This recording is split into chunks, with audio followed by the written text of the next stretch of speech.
是来找我的吗？我们到你保卫科办点事儿。啊，要不要我带你们去啊？保卫科有人吗？应该有人。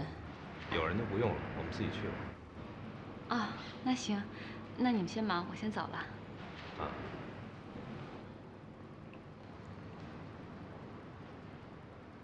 如果不知道她和邵一鹏的关系，我会认为她是一个好女孩的。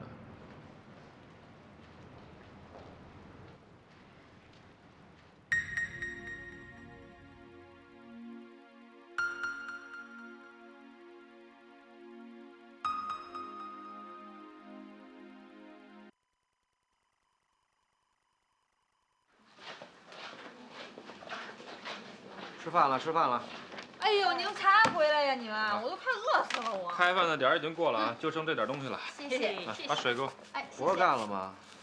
我那报告写完都在电脑里呢。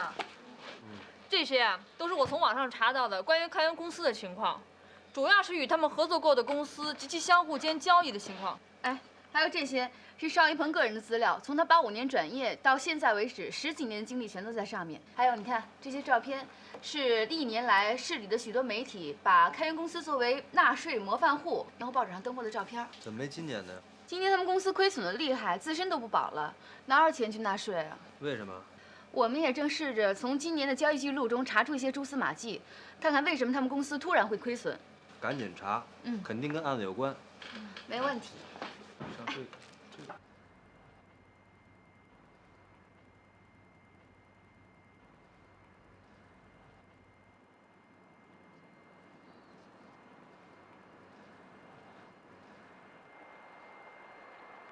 你还心疼那戒指呢？要是他人还在，我才不在乎那枚戒指呢。你跟邵一鹏到底什么关系啊？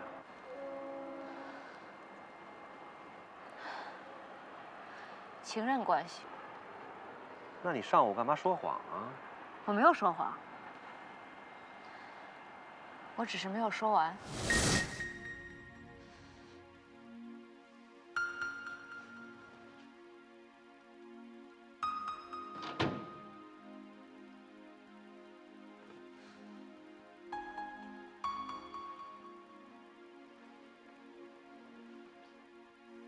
小强，你还让我怎么样啊？你跟他离婚？那是不可能的。那你当初怎么答应我的？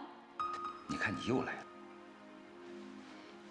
好了好了啊，在我最困难的时候呢，他一直在我身边，有他才有我今天，这你也不是不知道。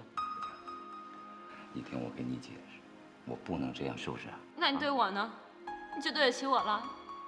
不是你要什么我给你买什么还不行吗？我什么也不要，我就要你。我还怎么能跟你说呢？好了好了啊，我的小宝贝儿，好了好了。算了算了算了，钓鱼去吧。别生气别生气啊，听话听话听话啊。算了，我也不想跟你吵。我知道，在你心里啊，他永远比我重要。刚才的话，就当我没说。我说你看，钓你鱼去吧。要不我有急事，我先走了啊。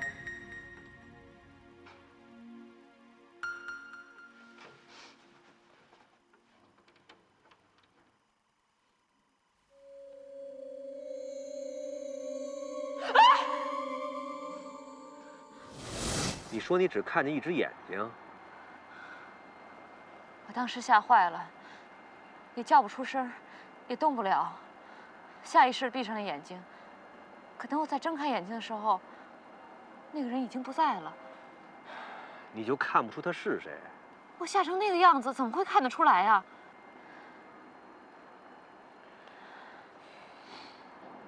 你跟邵一鹏老在一块儿吗？你还不如直接问我，是不是和邵一鹏经常有性交易呢？我没那意思，我想知道他最近都干嘛了。我们俩刚刚从广州回来。那就是你们俩一直在一块儿。当然。像他这种见到漂亮女人就昏了头的男人，我当然得看牢点了。你看着他干嘛呀？当然是因为钱了。我可不想再有一个女人来跟我分享她的钱。如果你也像我一样，父母早亡，还有一个重病的妹妹。你妹妹怎么了？ 1年多以前，就在我刚进开元公司的时候，她查出了有白血病。对不起啊。没关系。坐吧。没关系。其实我已经习惯了。我必须面对现实。我妹妹随时可能离开我。 可我不会放弃的，不管用什么方法，只要有一丝希望，我都会努力的。我知道你会瞧不起我，没关系，只要能救活我妹妹，我这辈子也值了。筹钱的方法挺多的，你没必要非走这条路。是吗？那你告诉我还有什么方法，短时间内弄到那么多钱呢？ 我一没有后台，二没有关系，我有的只是我的脸蛋儿，我的身体，疼吧？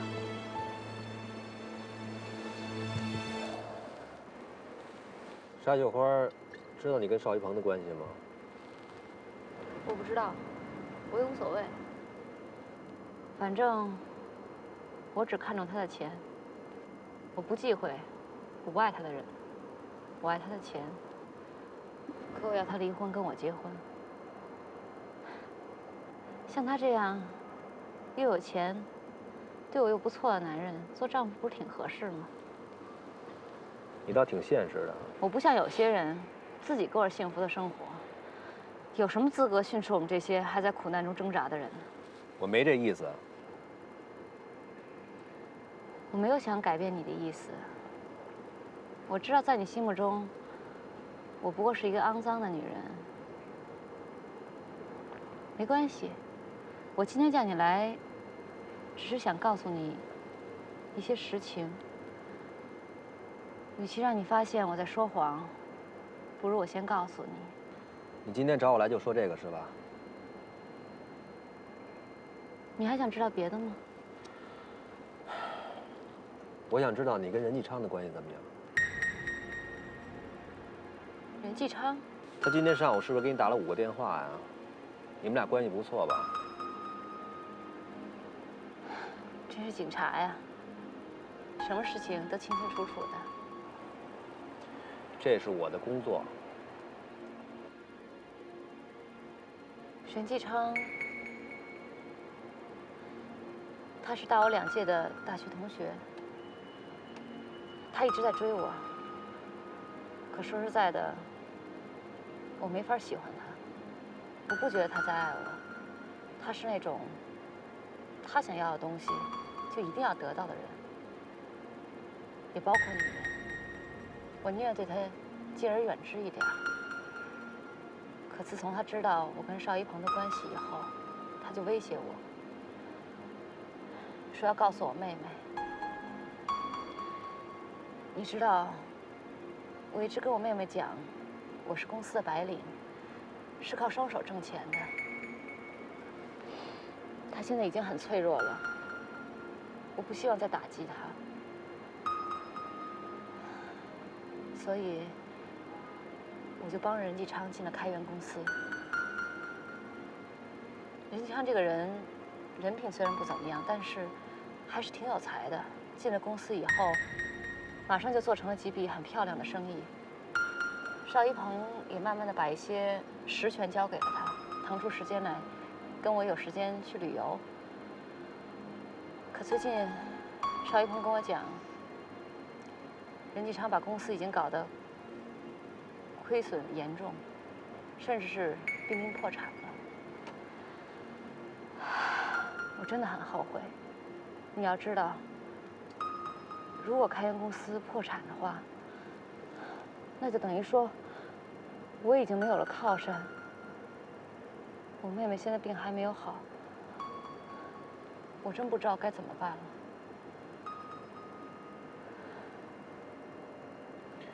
公司亏损的事儿还谁知道啊？应该只有我们3个知道。这种事情不能告诉员工的，会引起恐慌。是邵一鹏跟你说，任继昌把公司搞成这样？邵一鹏给我看了一本任继昌做的假账，他还说要拿这份假账去告任继昌，任继昌死不承认，为此2个人还大吵了一架。你一直都不知道任继昌做假账？我怎么会知道？任继昌做事非常谨慎，从来都是滴水不漏的。那本假账呢？说起来奇怪，原来一直放在邵一鹏的保险柜里面，可是那天你们走了以后，我一去找，他已经不在那儿了。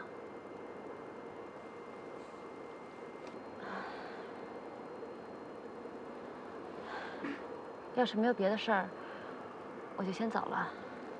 哎，等一下，还有什么要问的吗？没关系，我都会说的，包括我的隐私，你有这个权利呀。行，咱们就说你的隐私。你不能老这样吧？那我该怎么样？难道我有权利替自己考虑吗？那你就没想过你以后？以后，我曾经希望能够有一天出国深造。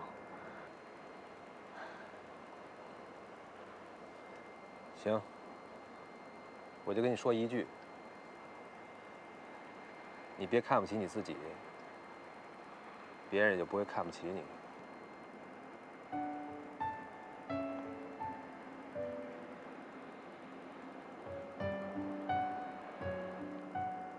谢谢。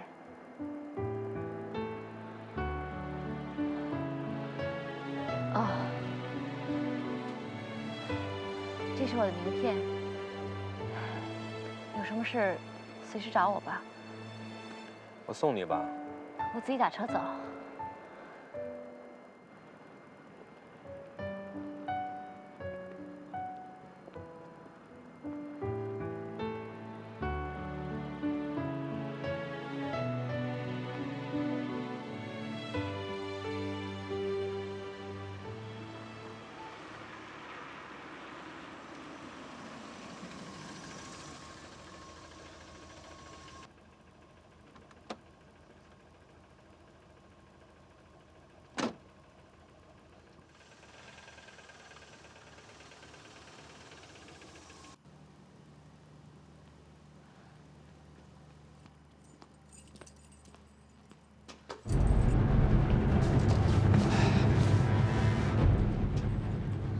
是你啊，吓死我了！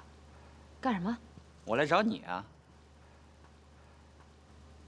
找我干什么？姓邵的死了，你一个人不害怕吗？我是来陪陪你啊。别不要脸了！谁不要脸了？你把自己卖给姓邵的了，你就要脸？别家都是不要脸的人，少他妈假惺惺！来，不干什么？干什么？你啊！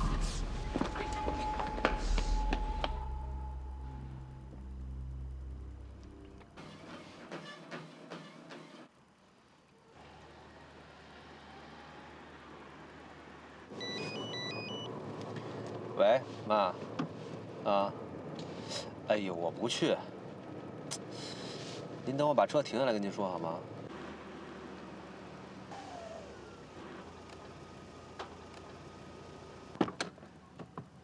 我这不是停车了吗？啊，是我没开着车跟您说呀。啊，我不去，我真不去。我哪有时间去啊？那您说啊？啊？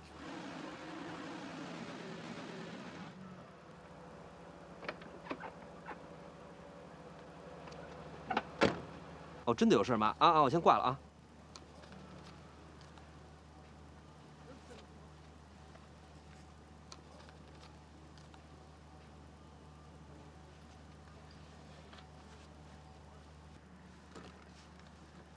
王川儿，听见了吗？雷鸣，收到了。你那边有什么情况没有啊？你在哪儿呢？我也不知道怎么溜达到叶强家院门口了。1个小时前我跟他分手，他就说回家，到现在才回来。我这正纳闷呢。你就一直跟着他？那怎么办？我看看呗。你那儿怎么样？这儿没什么情况，要不要继续蹲守啊？继续吧。好的。哎，你等会儿，我妈又来电话。喂，是雷探长吗？我是啊。你们一定要调查任继昌，他有重大嫌疑。你是谁啊？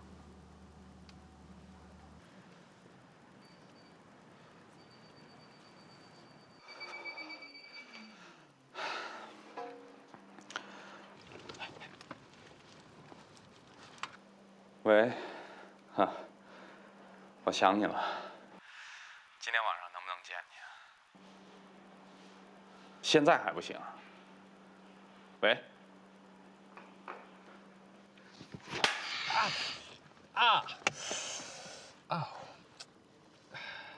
王川儿，听见了吗？收到，听讲。你那边有什么情况没有啊？他刚打了一个电话，给谁？是个女的。她说她想见他，但被对方拒绝了。你呀，现在什么都别管，你把任继昌现在赶紧给我带回局里去。好的。走。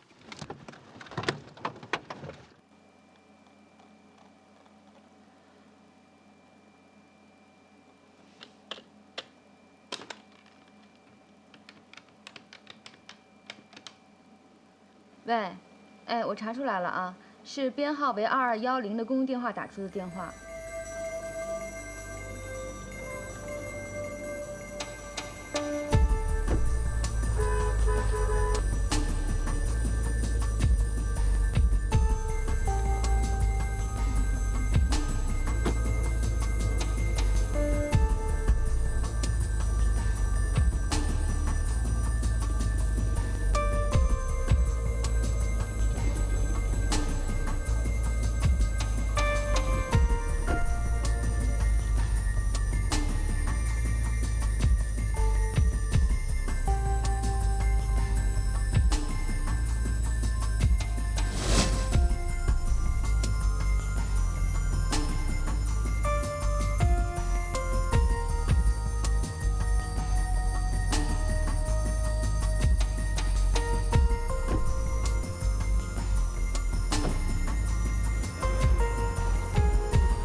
怎么样了？还是不开口。我要抗议！你们没权利限制我的人身自由。不错啊，任总，你终于肯开口了。我总不能不给雷大探长一个面子吧？这不是挺好的吗？你们先走吧，啊。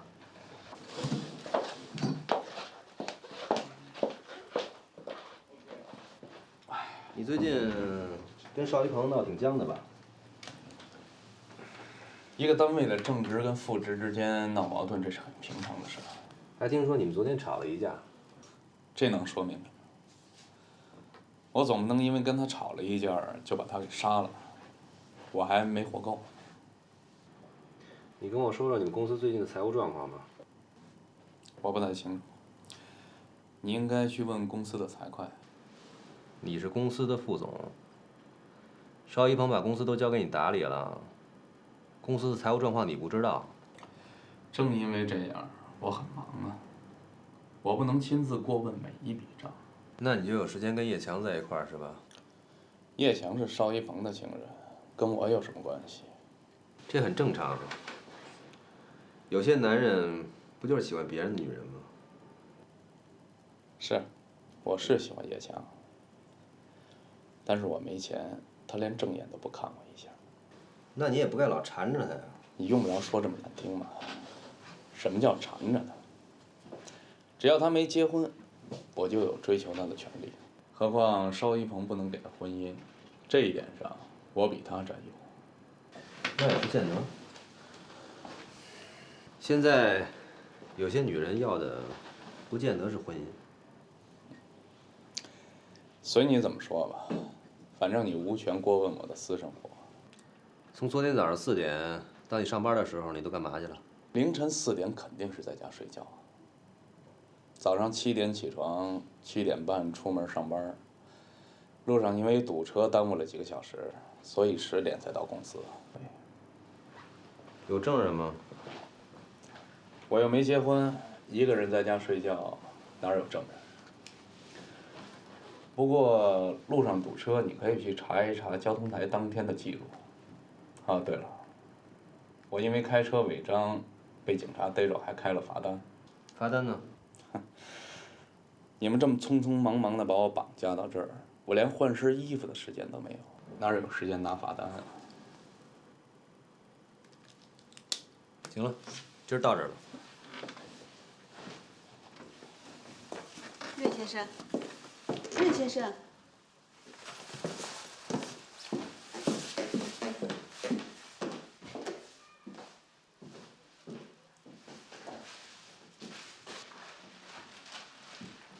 大头看怎么了？非说不要。行了吧？你看看，我跟你说过多少回？你调查任继昌了吗？喂，还是让我来吧。你是谁呀？你甭管我是谁，只关心一下你自己的案子就行了。任继昌在开源大肆贪污，现在公司要破产了，他担心邵一鹏真的要去告他，他才痛下杀手。再说，他一直暗恋叶强，看见叶强投入邵一鹏的怀抱，他早就嫉妒得要发疯了。今天他很晚才到公司，这是从来没有过的，他有充分的作案时间。有这么多条理由，你们还不相信是他干的？我们也得有证据吧？你们这些警察可够蠢的，到任继昌家里好好搜一搜，你们肯定能找到证据。你怎么知道的？我不能再说了，我看着时间呢，你找不到我的。查着了吗？差一点儿。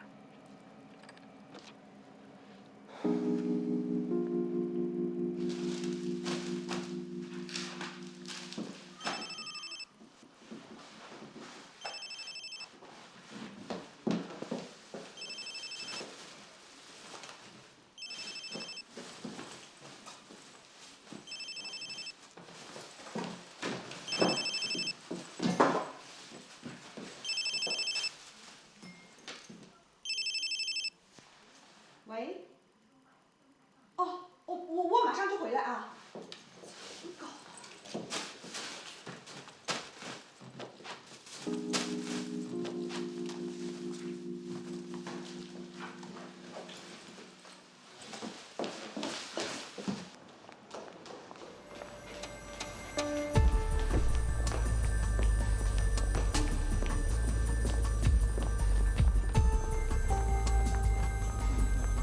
搜查证带了吗？带了，钥匙呢？从物业那儿取了。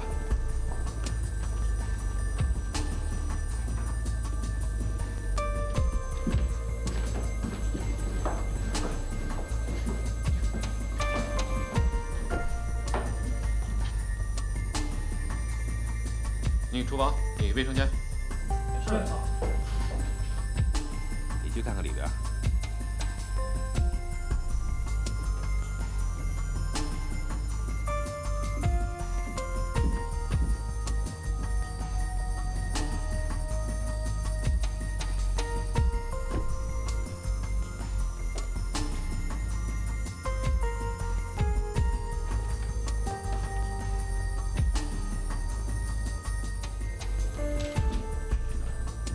没发现什么线索。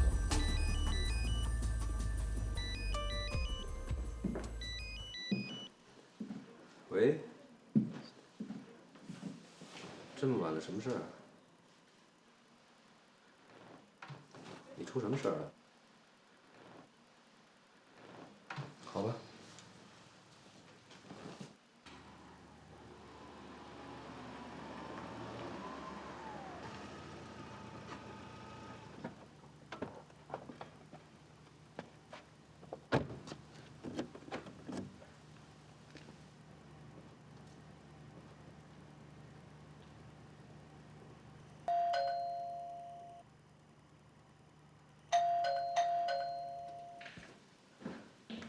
谁？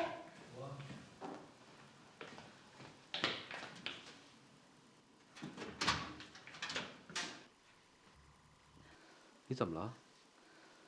你脸怎么了？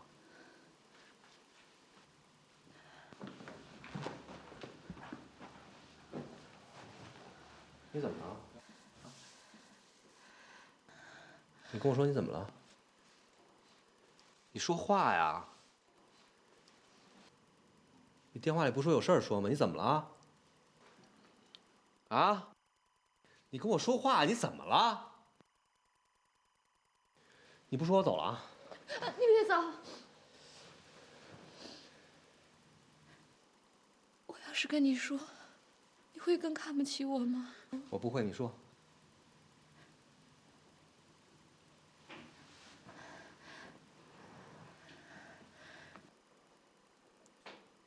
今天你走了以后，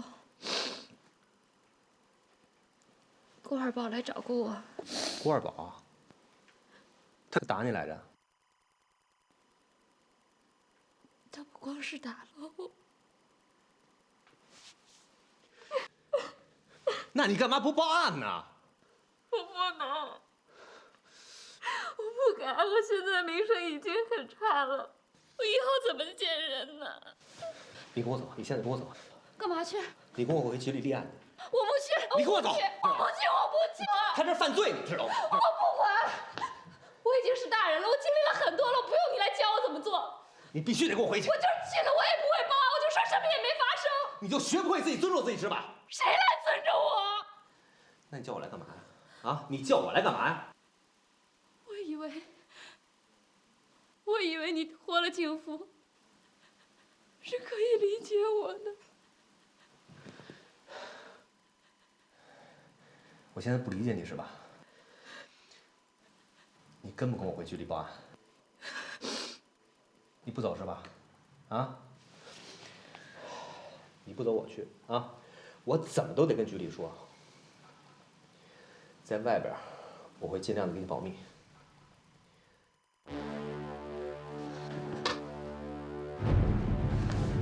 你别管我！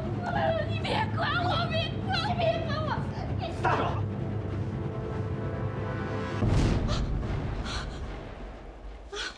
你坐这儿，我看。等着。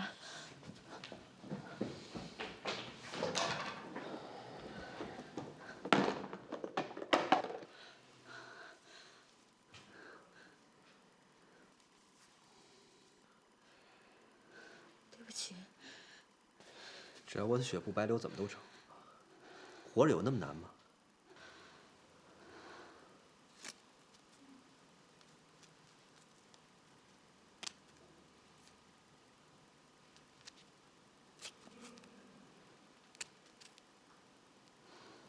我知道了。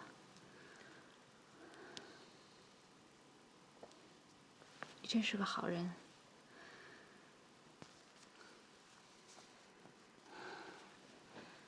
还疼吗？你抱的挺好的，我走了。哎，你，哎，哎，你怎么了？怎么了？你别走，求你了，你别走好吗？陪陪我吧，求求你了。你就等我睡着了再走行吗？我害怕。行了，那你就别说了，你睡吧，好吗？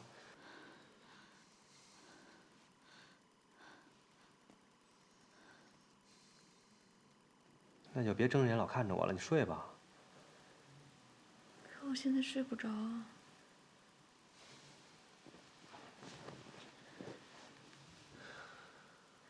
你跟我说说话吧。说什么呀？什么都行。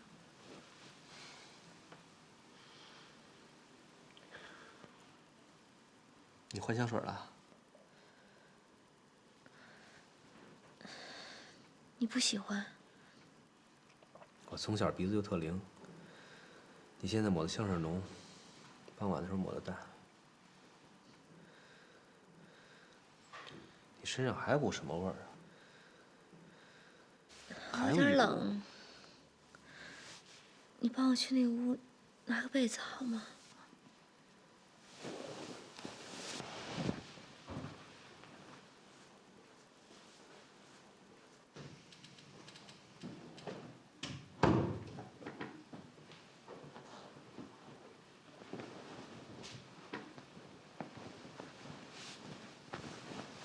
谢谢。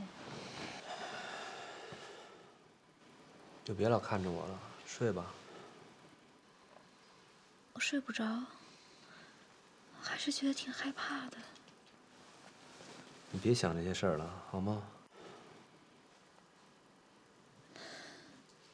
小时候，我要是害怕，我妈妈就会给我讲故事。我不会讲故事。那你给我讲讲你们破过的案子好吗？等这案子破完了，我从头给你讲到尾，好吧？你们警察真奇怪，你脑袋里到底想的是什么呀？我真想知道。我们做个心理测试好吗？做完测验你能睡吗？做吧。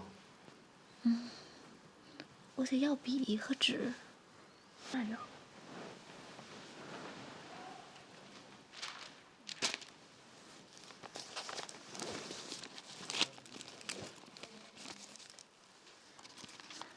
我写下5种动物：羊、老虎、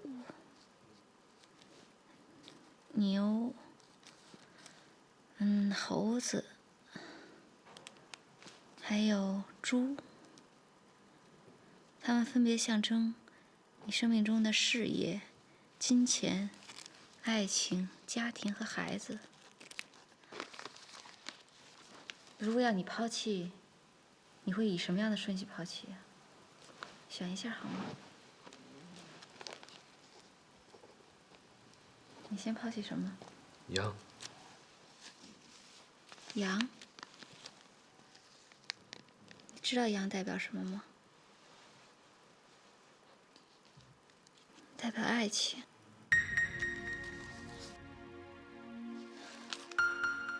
要是现实生活中，你会先抛弃爱情吗？不知道，我没想过。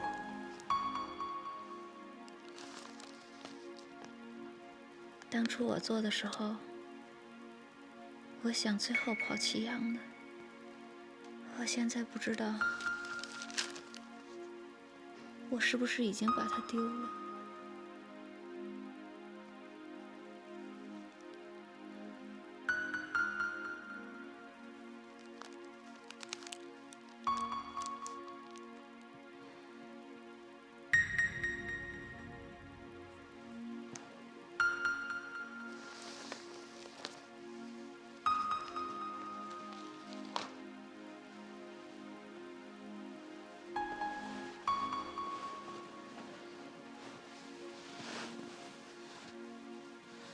别走好吗？我不走。答应我了。睡吧。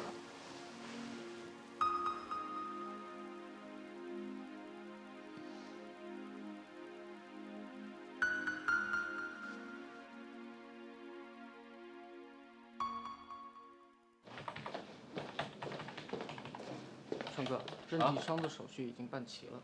哦，我派去到他们家蹲守的那2个人已经去了吧？都去了。有什么情况马上向我汇报。是。去吧。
被他发现了。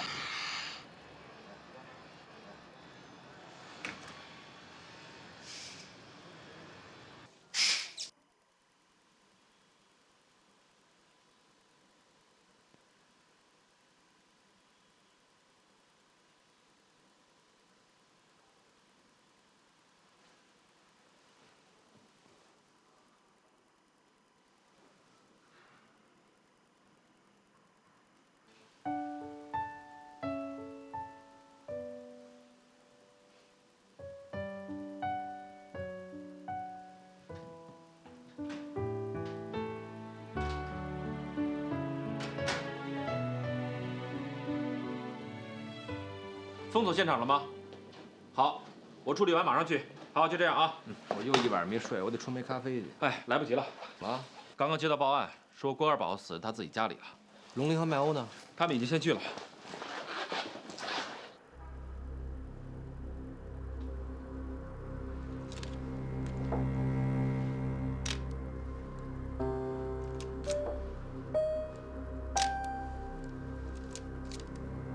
哎，这有一根头发。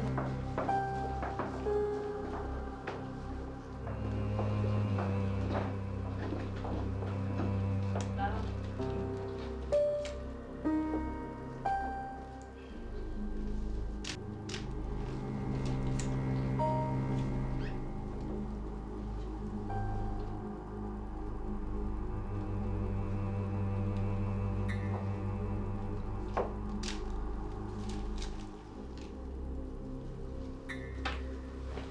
根据我们现场勘查呀，死者是在服用了致幻剂以后，被人用枕头捂住口鼻窒息而死的。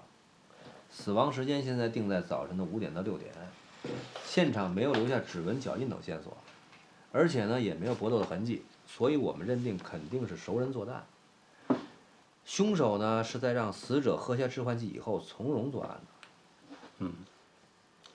郭二宝死前也曾服用过致幻剂，说明他的死明显的和赵一鹏案有牵连。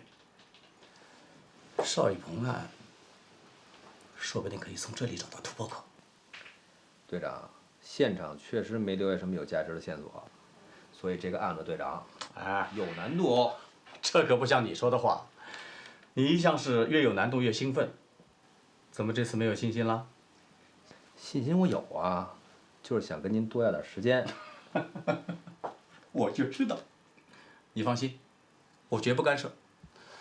条件是用最快的速度、最小的损失破案。那我不就踏实了吗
？2个一样的烟盒，而且上面的指纹都是同一个人，这说明打匿名电话的肯定是郭二宝。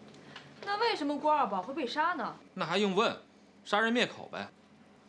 这是现在最合理的解释。可郭二宝举报的是任继昌，要是灭口，也是任继昌去灭口。可任继昌昨天晚上在咱们局里呢，根本就没有作案时间。那叶强呢？更不可能了。为什么呀？昨天晚上他跟我在一块儿。啊？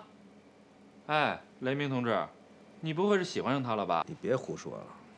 昨天晚上他打电话向我求救，我过去以后才知道郭二宝刚走。什么？郭二宝？郭二宝不仅打了他，而且还对他……嗨，这种女人啊，多一次少一次算什么？你说什么呢？啊，给你开个玩笑。后来呢？后来叶强情绪低落，想自杀，我只能陪着他。哦，原来是这么回事。这不可能是任继昌，也不可能是叶强，这不线索都断了吗？邵一鹏家发生火灾了。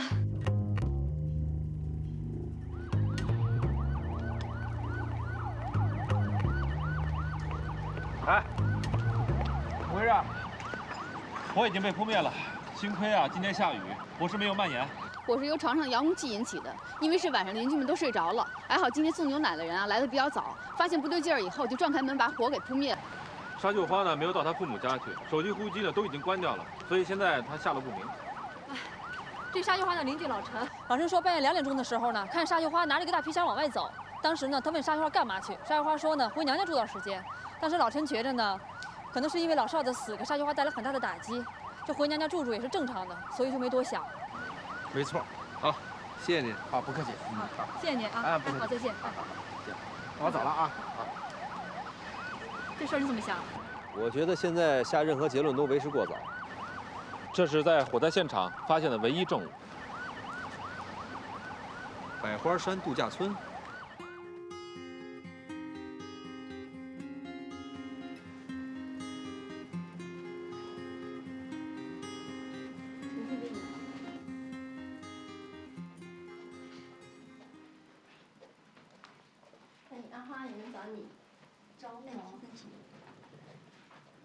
你叫赵继花吧？对啊，你们客人吧，先请这边坐吧，这位先生还没完呢。我们不是客人，我们想向你了解一些情况。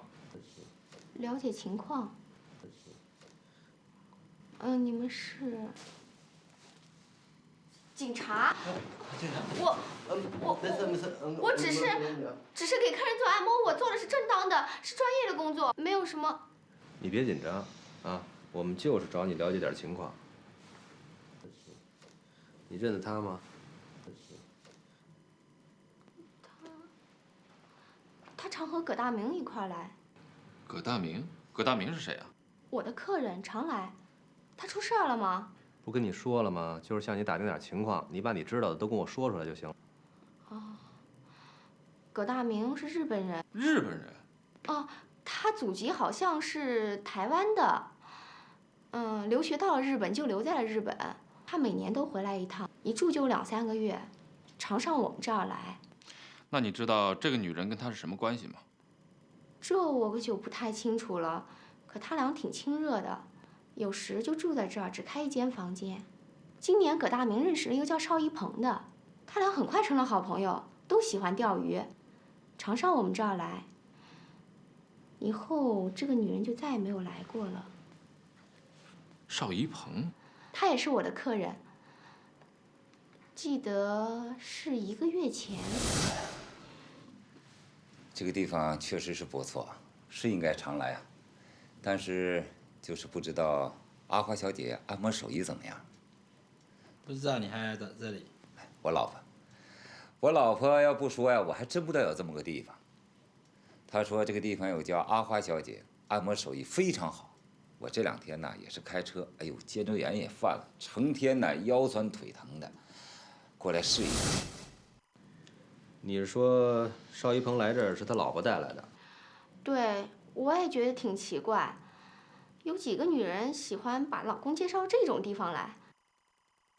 哦，我不是这个意思，我们这儿是做正当营业的，没有乱七八糟的事儿。只是像邵太太这样的人，实在是少见，没有几个人愿意让老公下班以后不回家的。他们最后一次什么时候来的？应该是上个星期一，他们还说星期3到这儿来钓鱼，不知怎么就没来。谁提议的？好像葛大明，当时邵一鹏还说没空，葛大明就开玩笑说陪女人都不陪他，重色轻友。没办法，邵一鹏只好答应了。哎，那你怎么知道他们没来啊？他们到这儿都上我这儿来，看样子你跟他们的关系还不错呢。你们什么意思？他们有没有要求你干点别的什么？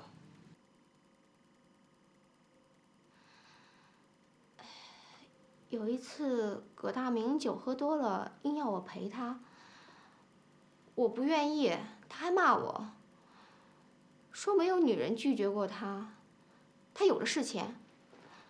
可有钱有什么用？他满身长的都是脂肪瘤，腿上还有一道很吓人的疤痕。你说什么？哪有道疤？大腿上，那条疤痕像一条巨大的蜈蚣，真让人恶心害怕极了。有再多钱我也不愿意。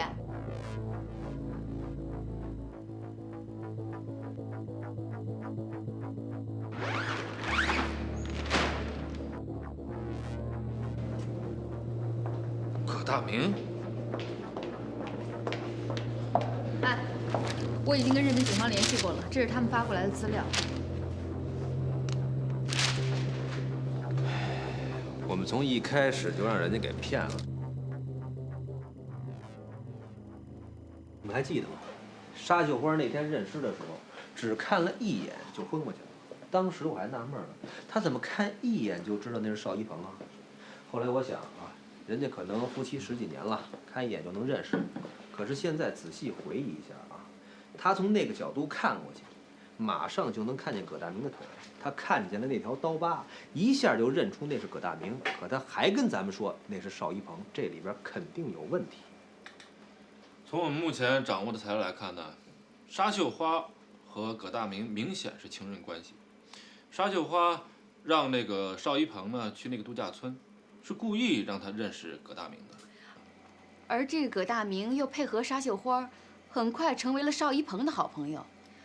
也就是说呢，是沙秀花和葛大明一起策划了葛大明和邵一鹏的相识。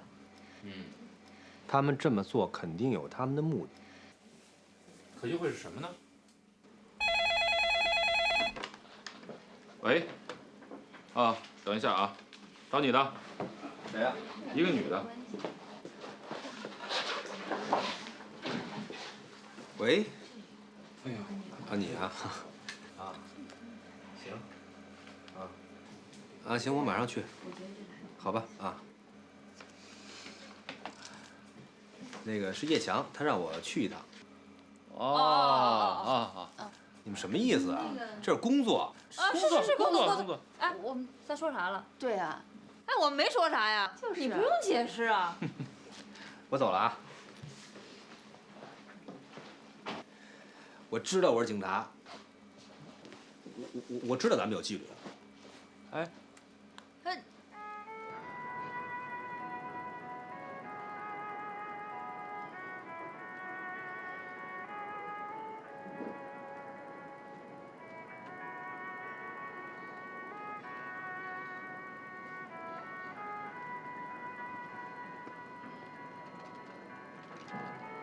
你好啊。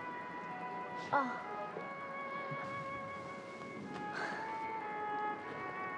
我还以为你不敢来呢。我干嘛不敢来啊？你带着刀呢。到现在为止，还真没什么我不敢见的人呢。是吗？你可说找我来有重要的事儿啊？什么事儿？要不是因为你，我可能真的干傻事儿了。我就是想找个机会好好谢谢你。这有什么呀？换了谁不都得这样吗？不，我知道，你要不是警察，大概就不会救我了。你别说，我其实已经很满足了。你找我来就说这事儿。这不重要吗？那什么，我局里还有事儿。没事，我先走了。案子进展的顺利吗？这我哪能告诉你啊？我理解。我现在还是你们的嫌疑人吗？啊，你千万别误会啊！我是警察，好多事儿确实得公事公办。那什么，我真得先走了啊。哦，你等等，今天传达室收到一封郭二宝的信，希望对你有帮助。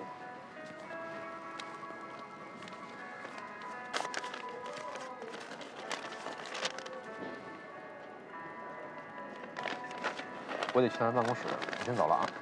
啊。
从郭二宝的日记里看，沙秀花这几个月一直让郭二宝去替他调查邵一鹏跟叶强的暧昧关系。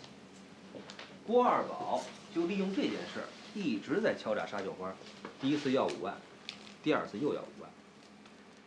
沙秀花跟邵一鹏已经貌合神离了，不过他现在还不想得罪邵一鹏，因为他知道邵一鹏账上的钱已经空了，所以他想把家里的钱全挪到自己账上。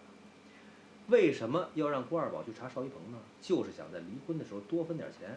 那你的意思是，郭二宝狮子大开口，他的敲诈和纠缠呢，惹恼了沙秀花，让他起了杀心。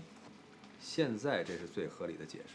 哎，从郭二宝的日记里可以看出，他一直在暗恋叶强，而且心态是非常疯狂的。就是他这种心态让他干出不理智的事儿来。这个人如果不是被杀，也会因为强奸罪被关起来。我回来了。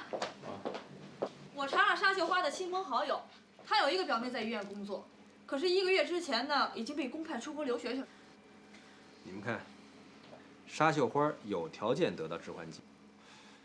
沙秀花让邵一鹏在度假村认识了葛大明，而葛大明呢，又强行的让他同意在事发的当天呢，在度假村钓鱼。沙秀花又能够通过她的表妹得到致幻剂。按照这种推理来说的话，是沙秀花和葛大明共同杀死了邵一鹏，但为什么死的是葛大明呢？如果邵一鹏知道了阴谋以后杀了葛大明，那现场应该有搏斗的痕迹啊。可是我们在现场没有发现什么可疑的东西，而且邵一鹏知不知道奶糖有鬼？如果他知道的话，他怎么能够让明知奶糖有鬼的葛大明把奶糖吃掉呢？或许是一种巧合，葛大明怕他有什么怀疑的话，就应付他吃了几块。也许葛大明也不知道奶糖里有鬼。你们还记得那把刀吧？那把刀沙秀花说是给邵一鹏防身的，实际是给葛大明当凶器用的，而奶糖才是预备给葛大明的。我还是听不明白。我第一次见叶强的时候，叶强就说了，邵一鹏这个人根本不吃糖，这点他的妻子沙秀花最明白不过了，所以他怎么可能让葛大明指使邵一鹏吃糖呢？然而从牙医记录上看，葛大明这个人才是个视糖如命的人。哦，也就是说，沙秀花让葛大明用刀杀了邵一鹏，然后呢，再让葛大明在不知不觉中吃下含有致幻剂的奶糖。可是这种致幻剂如果服食过量的话，是会致人死亡的。够狠的。可是沙秀花万万没想到，葛大明还没动手就先吃了2颗奶糖，被邵一鹏发现了异常，打昏了葛大明，把他推下山崖，然后邵一鹏从公司划下巨款跑了。那我们现在怎么办？报上级领导，全国通缉沙秀花和邵一鹏。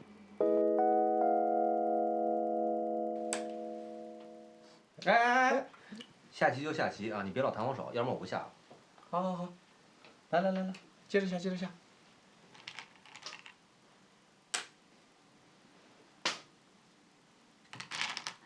案子破了，差不多吧。你小子，搂草打兔子，挺合适啊。您什么意思啊？你别给我装傻。你别听王川他们瞎说，那都没影的事儿，而且我知道纪律。您什么时候学的这么八卦呀？怎么？八卦不懂，就是太喜欢打听小道消息。您放心，我知道这案子没那么简单。说具体点儿。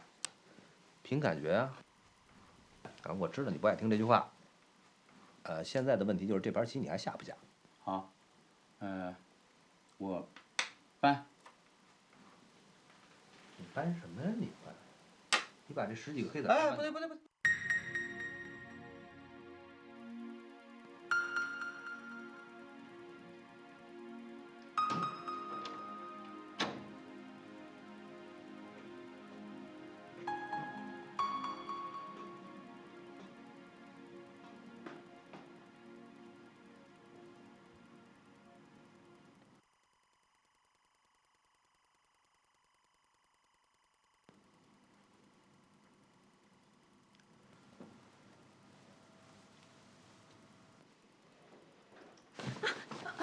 你干什么？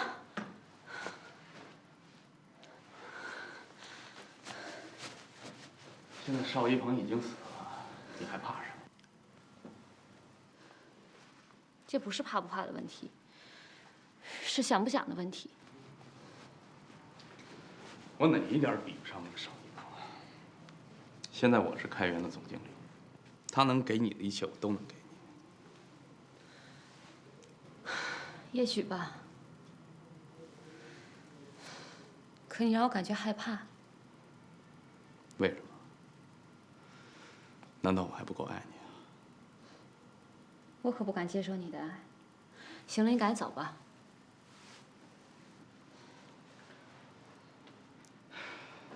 那以前跟我说那些话都不算数了。我什么也没说过，那一切不过是你自己的臆想罢了。你赶快走，要不然我可喊人了。你喊啊！一个巴掌拍不响，别人尽量看见更好。你干什么？什么？放开！放开！你放开我！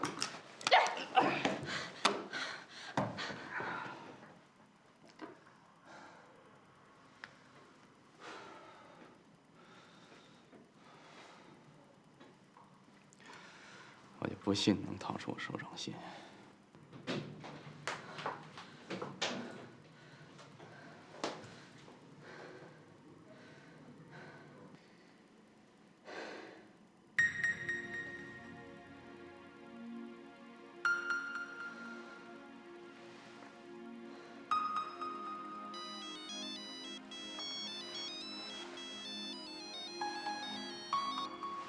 喂，喂，叶强，我雷鸣。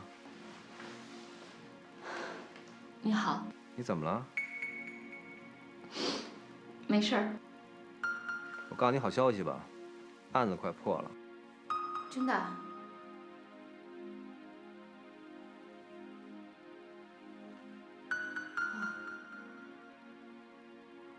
好，谢谢。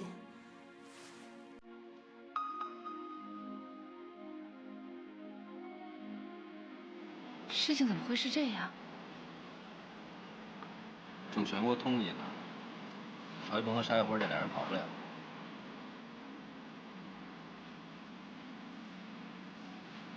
他被抓了，会判死刑吗？差不多吧。你还想着呢吧？我也不知道。有时候觉得他其实对我也挺好的，而且要不是因为他，我妹妹，我没别的意思，我真没别的意思。感情上的事儿谁都懂。我说句话你别不爱听，不管是谁，只要他犯了罪，我们肯定都得逮他，要不然社会不乱了。我明白。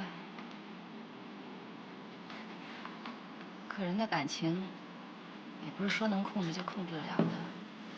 换一个角度想，这案子如果都查清了，你也就轻松了。你现在不怀疑我了？我这人，只要一破案，就是我逮谁怀疑谁。你警察跟我们普通就是不一样，你们是不是都是机器人做的？我得看看到底什么做的。肉做的。是这样啊，你想一个人，我得对自己有责任感，然后我得对身边的人有责任感。你像警察啊，还得对社会有责任感。你要说这就是机器人啊，那你就把我当机器人。还挺会说话的。你知道你刚才很不礼貌吗？我刚才想拿根烟，真想拿根烟。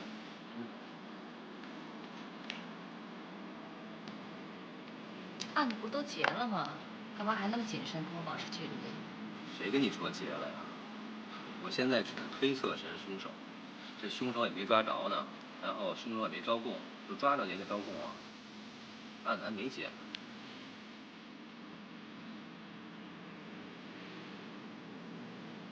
别多想了，咱们走吧，好吧？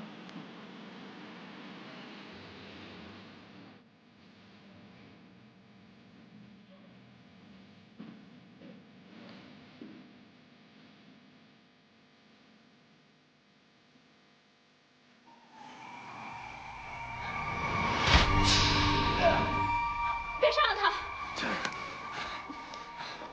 用不着你想星星。我说怎么看不上啊？原来勾当上雷大太太。你这种警察假公济私，号称什么人民警察呀？别老说了，我跟他就是普通朋友。别不要脸了！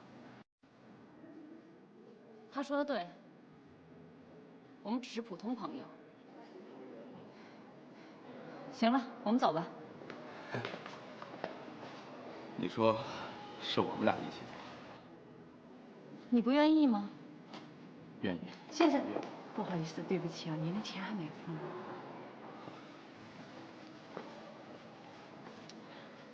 哎呦，太多了。你放心，别人能给你的一切，我一样能给你。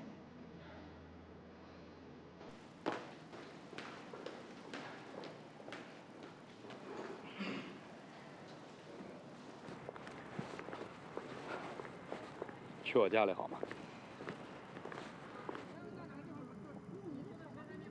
对不起，我累了，先回家了。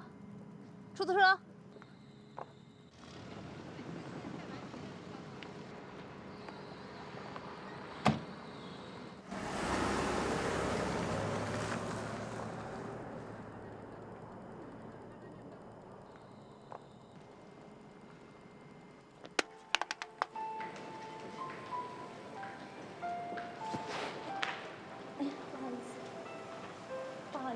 好，谢谢你啊。客气。你好啊，把钱给我。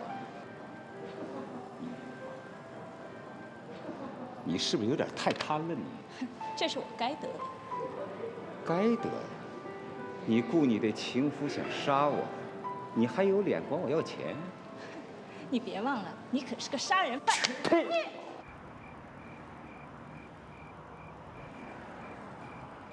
那什么啊？那是不是个人呢？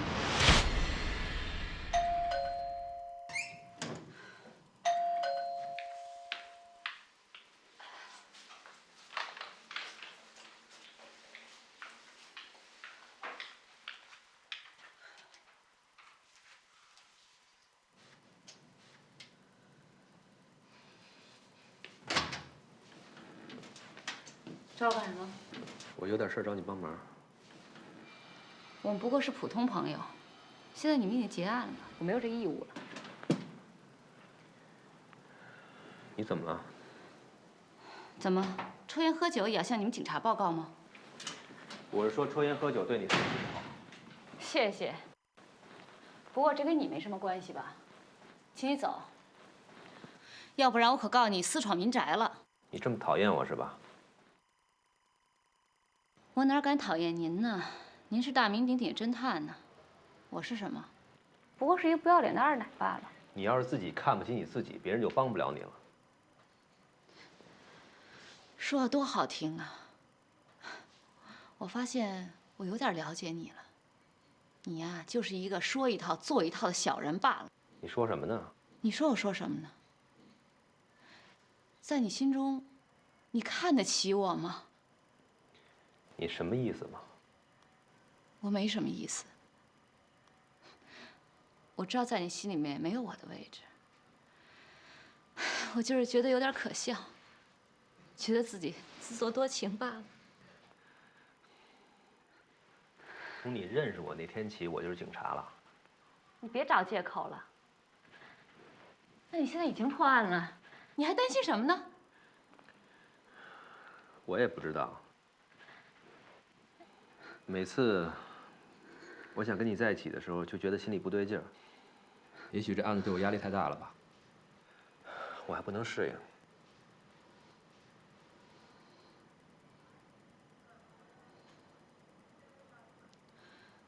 那我想知道，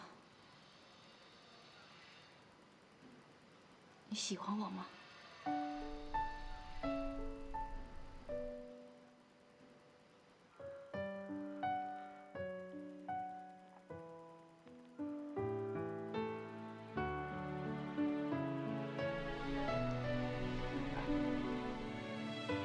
对不起。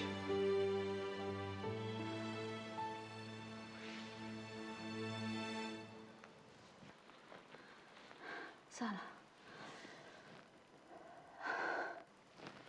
我会给你时间让你慢慢适应的。你知道吗？你在办案的时候智商真的很高，不过在感情方面，你的情商并不高。说说看，你来找我干什么？就在昨天晚上，有一个男人跳楼自杀了。头部损坏的太严重，我们无法辨认尸体，但是我们怀疑他是邵一鹏，所以想让我去认尸？对，因为沙秀花失踪了，现在最了解邵一鹏身体特征的就只有你了。啊，你有你自己的权利。行，我去。什么时候？马上。在什么地方？旅游区。那么远啊？今天晚上恐怕回不来了。这不行。今天我妹妹做骨髓移植手术，她能不能康复，就看这个手术了。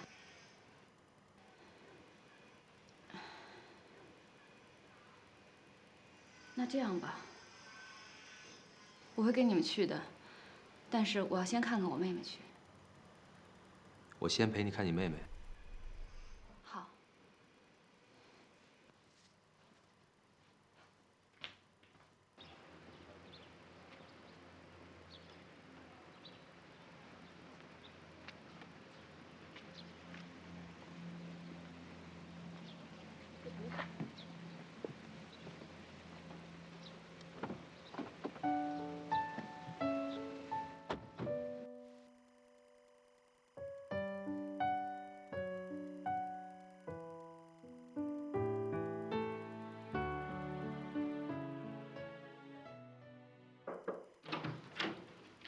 哎，任总，不好了，税务局来了好多人，是我们的公司账目有问题，要彻底清查。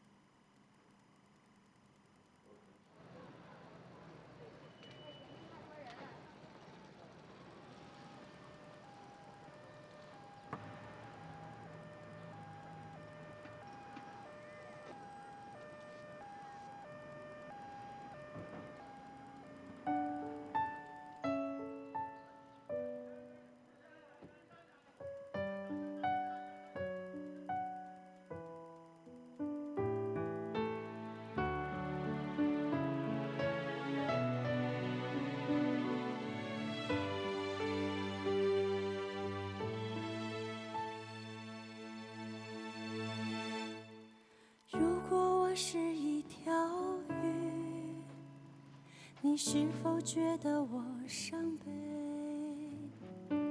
除非你是水，将我温柔的包围，才会发现我真的流泪。如果我是一朵花，你是否觉得我最美？除非你试图将我深深的栽培，才会发现我害怕枯萎。姐，我好想你啊。姐姐也想你了，你怎么样？好点吗？好多了。今天你要做手术，有点害怕吧？别怕啊，你相信姐姐一定能成功的。等你好了，姐姐带你爬山去。我已经好久没有爬山了。所以说啊，你得赶快好，恢复到以前那样，我们又可以爬山，还可以逛街啊，去夜市吃小吃什么的，好吗？我一定会好的。姐姐有件事儿要跟你说。本来你做手术，姐姐应该一直陪着你的，可是因为什么？你要走？为什么？因为有一个人命案，所以警方要求我去配合。事关重大，你理解吗？我也没办法。我明白。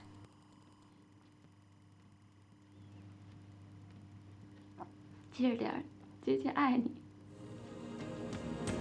除非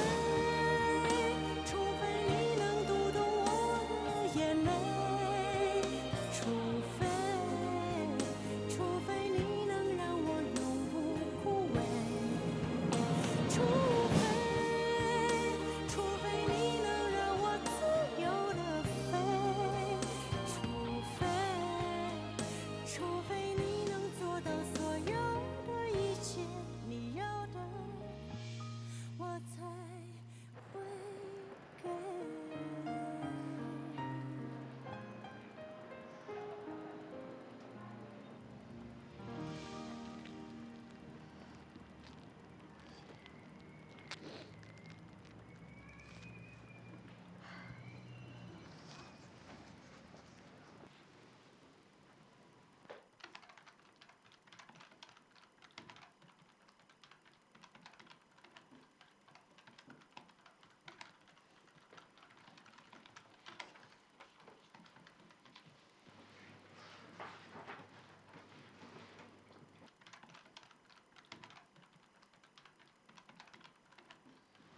任总，他说是你们家钟点工，找您有点事儿。任先生，我终于找到您了。你来这儿干嘛？我给您啊送东西来了。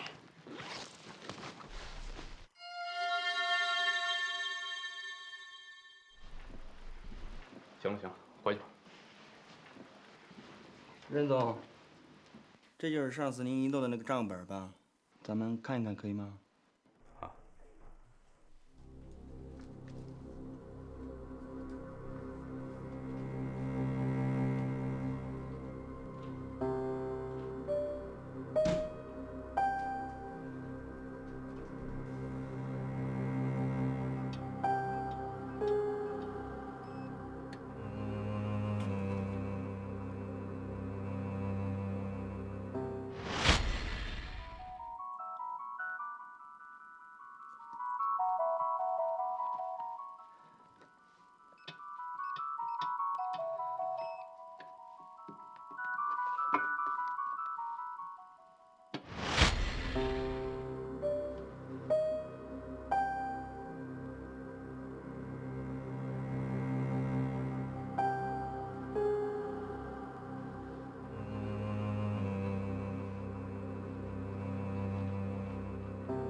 和死者吵架的是这个人吗？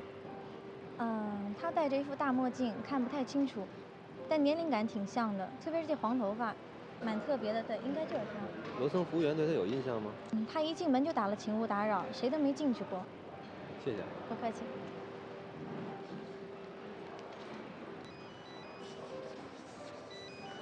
喂？什么？怎么了？任继昌自杀了。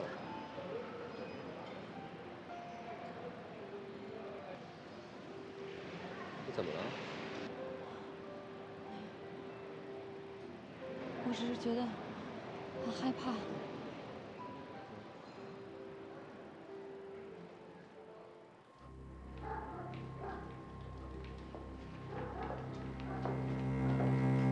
可以吗？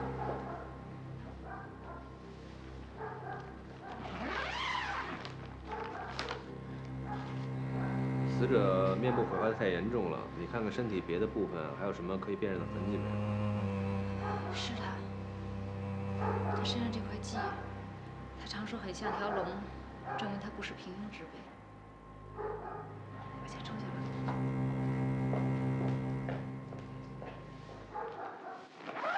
你们有什么别的发现吗？尸检发现死者胃里有致幻剂成分，是 YLF。没错，案子是不是要破了？嗨，差不多吧。哎，你能带我看一下案发的现场吗？我正好要送你们去案发的酒店。你是咱系统有名的神探，领导发话了，规格要高，礼数要周到。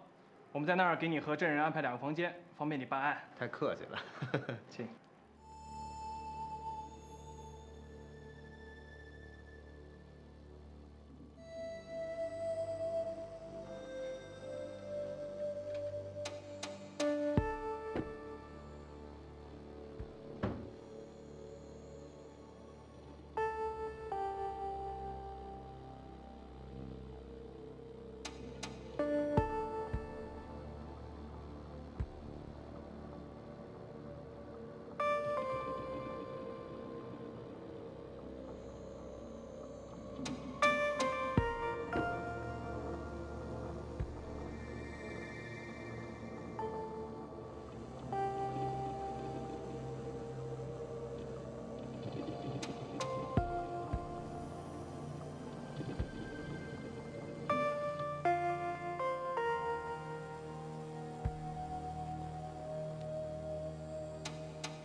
喂。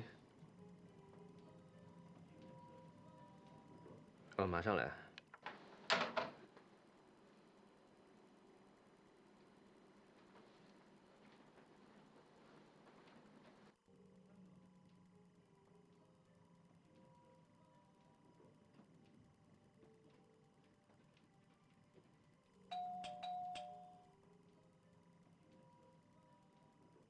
你回来帮我看一下，我怎么调不出台来了？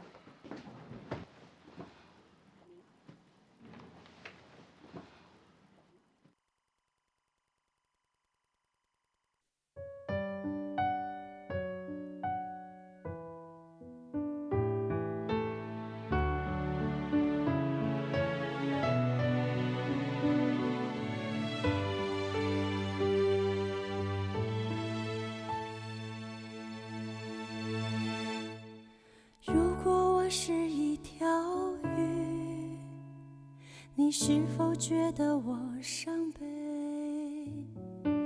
除非你是水，将我温柔的包围，才会发现我真的流泪。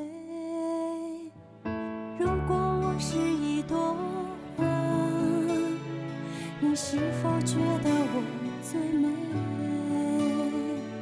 除非你试图将我深深的栽培，才会发现我害怕枯萎。除非你能读懂我的眼泪，除非你能让我永不枯萎，除非你能让我自由地飞，除非你能做到所有的一切，你要的我才。